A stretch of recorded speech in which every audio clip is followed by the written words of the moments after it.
Je vais partager avec vous une expérience, toujours d'une technique que nous utilisons assez régulièrement. Mais cette fois, nous sommes dans le domaine de la photographie. Et c'est donc du guérilla marketing dont nous allons parler. Le guérilla marketing, c'est une technique qui a été mise sur pied par un auteur qui s'appelle Jay Conway dans les années 80 à travers un de ses ouvrages. Et c'est une technique qui met en exergue deux éléments afin de pouvoir surprendre le client et le mettre devant des faits accomplis. En fait, c'est une stratégie de guerre dans le domaine du marketing. S'il y a une discipline qui fait parler l'art et la créativité, c'est la photographie.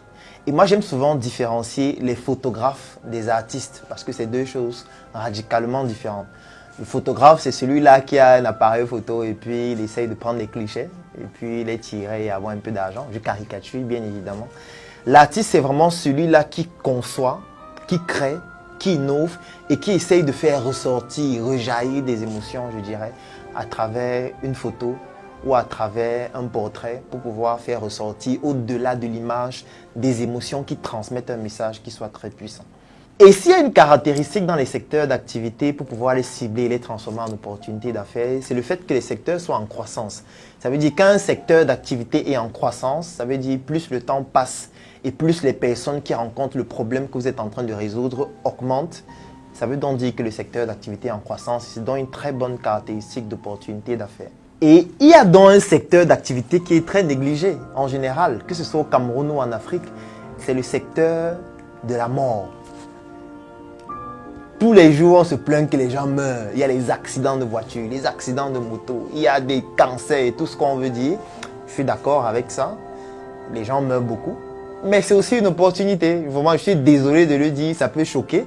Mais la mort est une opportunité d'affaires parce que plus le temps passe, plus les gens meurent et plus on peut gagner de l'argent à travers la mort. C'est donc comme ça que nous avons développé une stratégie de guérilla marketing qui est orientée beaucoup plus dans le domaine de la photographie et qui exploite donc le fait que les gens meurent. Et comment ça fonctionne?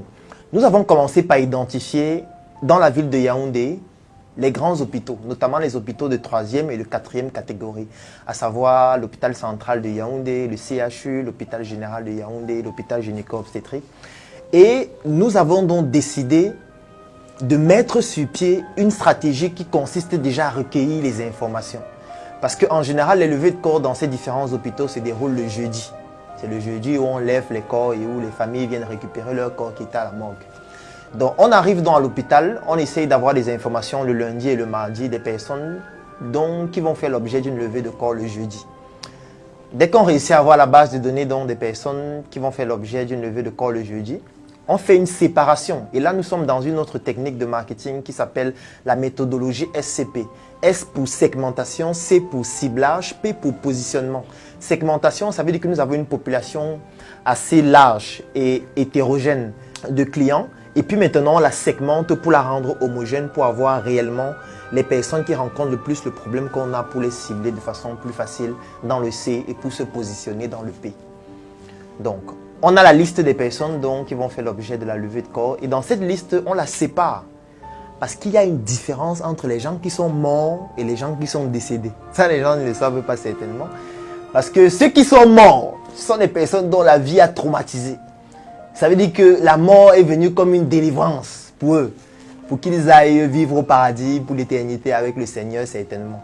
Il y a donc ceux qui sont décédés. Et en général, c'est un jargon qu'on utilise dans le domaine du marketing pour qualifier les personnes qui avaient un bon niveau socio-économique avant de mourir.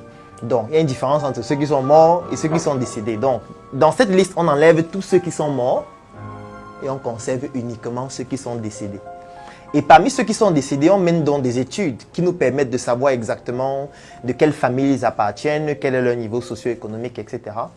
Et le jeudi matin, on arrive à la morgue avec des appareils photo en très haute résolution, 4K, avec des drones.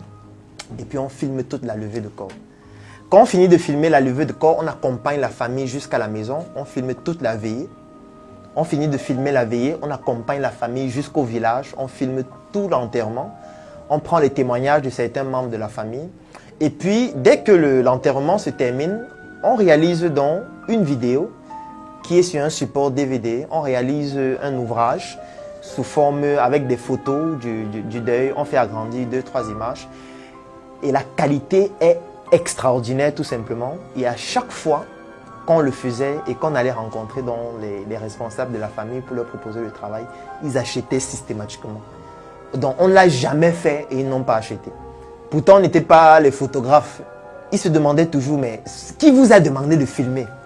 Mais comme on est dans un pays où les gens ont peur de la sorcellerie, les gens ont peur des trafics et des pratiques bizarres, ils ne peuvent donc pas vous laisser avec leurs images comme ça, surtout de leurs défunts, ils achetaient systématiquement. Et c'est donc comme ça qu'on s'est dit, voilà, ça peut être une opportunité intéressante. C'est comme ça qu'on a commencé à étendre ça dans d'autres hôpitaux et on a commencé à former des équipes qui maintenant, tous les jeudis, partaient dans les hôpitaux, dans les levées de corps, faire ce même travail et de générer un chiffre d'affaires mensuel de 5 millions de francs. Au bout de 6 mois, 7 mois, 8 mois, on couvrait déjà toute la ville de Yaoundé. On a commencé à s'étendre maintenant dans d'autres secteurs. Ça veut dire qu'on a quitté ce positionnement des personnes décédées pour aller dans le positionnement des personnes qui se marient, des personnes qui organisent des anniversaires, etc. Ça, c'est du guérilla marketing. Ça veut dire que ça prend en considération 2 éléments. La créativité et l'innovation pour pouvoir pousser le client à prendre une décision d'achat même lorsqu'il n'en avait même pas besoin. Pendant la formation Vendeur 3.0, vous aurez des techniques de guérilla marketing par secteur d'activité, dans le secteur de l'agro-industrie, dans le secteur de l'énergie, dans le secteur de l'éducation, dans le secteur de la santé, qui vous permettront de mieux vendre vos produits et vos services et pousser, même par la force, vos clients à acheter. Je suis Claudel Noubissier, l'assassin, et je vous donne rendez-vous dans une nouvelle vidéo.